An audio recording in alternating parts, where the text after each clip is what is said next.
Let's listen to this APC brother, APC and Tinubu supporter, what he has to say about the obedient family. He said something about the obedient family. I would like us to listen to what he said and then you get to hear what I have to say about the things he talked about. Let's take a look at the video. Recently, the obedience have been dragged that the obedience movement is just an ebotic movement, a movement supporting Igbo agenda. And then they've come out in their numbers to say, no, no, no, it's not an Igbo movement, it's a movement supporting Peter Obi for the betterment of Nigeria. But then this is my first question to the obedience. Why is it that anybody who is not a support of the obedience movement that happens to be from another tribe aside the Igbo tribe, the first attack you give to them is to call them a tribal bigot? If you know this is not a tribal movement to support Igbo agenda, why don't you just refer to people who don't believe in your obedience movement as opposition? It is quite clear. You people even go as far as abusing your own. Look at what happened to Yul Edochie. You people went as far as comparing himself and his father and saying, a lion has given birth to a goat, making it look like as an Igbo person you have no right to your freedom of association. You have no other option than to follow the obedience movement, either you believe in it or not. Oh, let's not even talk too much about the speed Darlington shenanigans. This guy in the last presidential election went as far as saying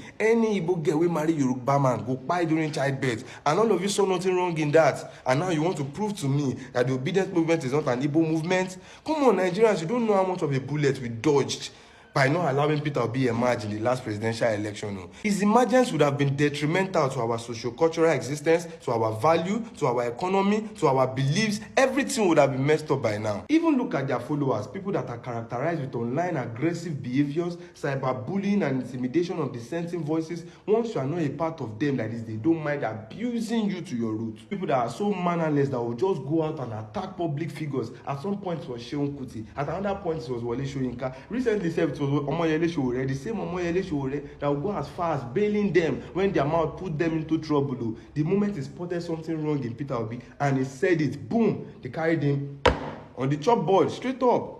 This same obedient movement that were going as far as trying to intimidate the judiciary. You remember after that 2023 election and they were shouting all eyes on the judiciary. Some even went as far as making posters, making banners like if the judiciary should give any judgment against Peter Obi, then the judiciary is bad, but then if they should give the judgment in favor of Peter Obi, then the judiciary is good. Haba, obedience movement, you people are a bunch of clowns. Okay, he said a lot of things and started with a question that if the obedient family is not an obedient movement is not an Igbo movement that has Igbo agenda, why is it that anybody that is not supporting Peter Obi, they call him him or her person is seen as being tribalistic. Now, it's not something that is new to anybody. The obedient family is not something that just only for the Igbos. We know that the middle belt, the entirety of the North Central, they are supporting Peter Obi. I know there's these people that are supporting APC in that region, but majority, I will say 80%, they are all supporting Peter Obi. They are all obedient families in the middle belt. So I don't see how the obedient movement is, the APC and Tinubu supporters, they have decided that even not just the obedient family, Labour Party is not Igbo party. So they now see obedient family as an Igbo movement that has Igbo agenda. I don't know what the Igbo agenda is anyway. You know that we have we still have Yorubas that are supporting Peter Obi. We have Hausas that are supporting Peter Obi. So I don't him saying that it's an Igbo movement, it's an Igbo agenda. I don't know where that is coming from. I don't know where that is coming from. We have seen so many APC and Tinubu supporters calling Igbos tribalists just because they are supporting Peter Obi. They said yes, he's your Igbo brother. You are supporting because he's of your tribe. They still call Igbos being tribal because they are supporting Peter Obi. So these things it's should I say it's fight fasa. It's happening. It's happening in APC. It's happening in the obedient family. So no one should say this person is calling this person tribalistic just because of whom they are supporting. It's happening both ways. And another thing, he said that the obedient movement and the obedient family, they are violent, they are bullies, they are they wanted to bully the judiciary and a whole lot of things. Now look at this lady. This was during the 2023 election. She almost got blinded because she wanted to vote for her own choice for whom she felt that we deliver in aspect of whatever she has in mind that she wants to work in Nigeria. She almost got blinded. She was beaten up by Tinubu and APC supporters.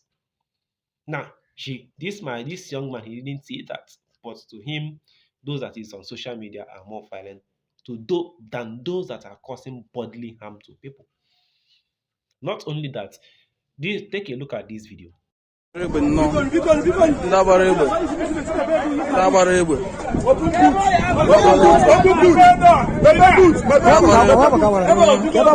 ndị agbara egbe nnọọ ndị Yoruba gbara egbe nnọọ dịgasịa ndị agbara egbe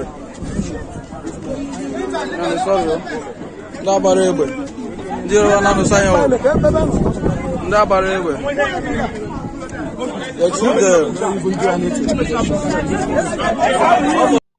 This video is it's how should I put it? Okay, the area that this video was taken is dominated by the Igbos. This was still during the 2023 election. It's dominated by the Igbos. And what happened was because the Tinubu and the AP supporters, the people that he is following them, the part of the people that his clique, all of them, they felt that since the Igbos dominate this area, that they are going to vote for Peter Obi, and that polling unit, Peter Obi will win there. What did they do? They go to that place and disrupt the election, shot some people, cause bodily harm to some people. You can see some people have been taken into a vehicle to be taken to a hospital. To him, they are not violent. They are not violent. Another thing, even in River State, we saw a video back then where a young man was beaten up. He almost got blinded as well. They told him to go to, because he's Igbo, they told him to go to his state and vote for Peter Obi. If he wants to vote for Peter Obi, he should go to his state. To him, that is not violence. We saw a video that Choma Chukwuka made. From the polling unit she went to vote, what happened? Tinubu and AP supporters disrupt the election that place and beat some people up. To him, that is not APC and Tinubu supporters being violent. But those that is on social media insulting whomever they want to insult, maybe those that are supporting Tinubu and whatnot, to him, those people are the violent people. They are threats to the society. They are the bullies. But the people that are causing bodily harm to people, they are not threats to the society. This is where the APC and Tinubu supporters has gotten to. What happened in 2023 is just a tip of the iceberg. What we are going to see in Lagos come 2027 will be hell. It will be hell. People, they might even openly kill some people because they are not supporting Tinubu and APC. No, everything they are doing worst. They are accusing other people of doing it. Why they are the ones that are doing it even more worse than the other people? Now, he said that APC, Obedient family are insulting the elites. Like he used Wole Soyinka as an example. Yes, they were calling Wole Soyinka. Reason being that when Jonathan was in power, he wanted to remove fuel subsidy. There was a protest occupying Nigeria. Wole Soyinka was at the forefront, demanding for that fuel subsidy should not be removed. Now, the moment APC came into power, which is the party of his dear friend, Buhari was the first president of APC, and then everything went to him. Even during Buhari's time, he was being called out to come and do the same thing he did during Jonathan's regime. He was nowhere to be found. He didn't move any muscle. We don't see him anywhere. In disappear, Grant Swallow. We didn't see him. The same thing now. His dear friend is in power. Now, during the Buhari's regime, fuel was at about 200 and something. And now his dear friend is in power, and petrol has gone up to over 1,000 naira. And they are calling him as to come and do the same thing he did when Jonathan was in power. You know, see him because his dear friend is in power. So, consign him. He's living fine. His dear friend is taking good care of him. So if that is not him being a bigot, what else is he? Because his dear friend and his brother is not in power. Then he come out and then to demand for a better Nigeria. Now, the person that he sees as his dear friend is in power and his brother is in power, To hell with every other thing. So why won't people call him out and why won't people insult him? Why won't people insult him?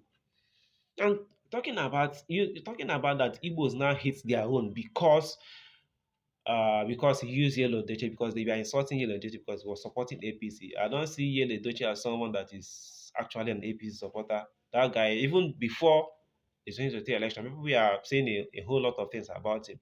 He does not even take APC seriously. So I will not even see that as so it's an APC supporter that's been insulted. But let's look at what APC and Tinubu supporters did to those that are not supporting an APC that is Yoruba. We know Dele Farotimi. We know how they are insulting him.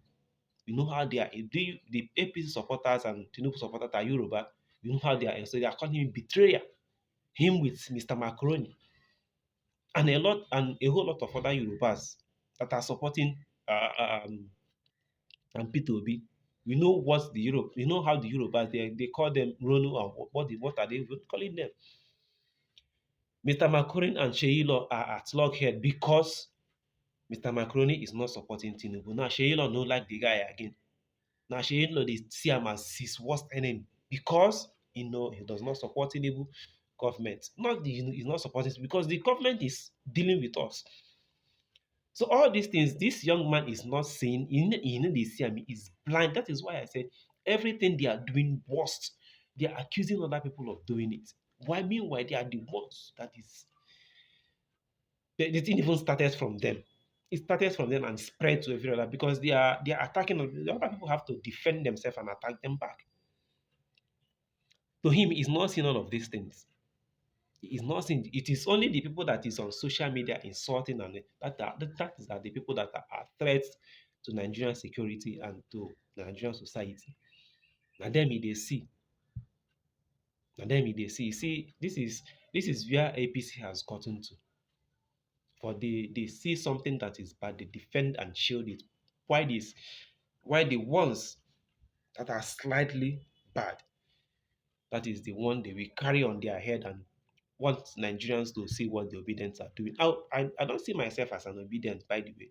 I see myself as a progressive Nigerian that wants Nigeria to work well for me and every other person. But when someone is out there destroying Nigeria and then trying to defend the evil that they are perpetrating, we have to talk about it and we have to shed light. We need to expose them.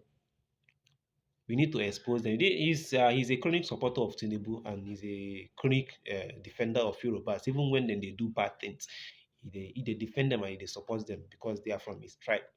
I don't blame him though. I'm an Igbo. I will not support bad things that are being done and perpetrated by my brothers. I know if we do them. I can't.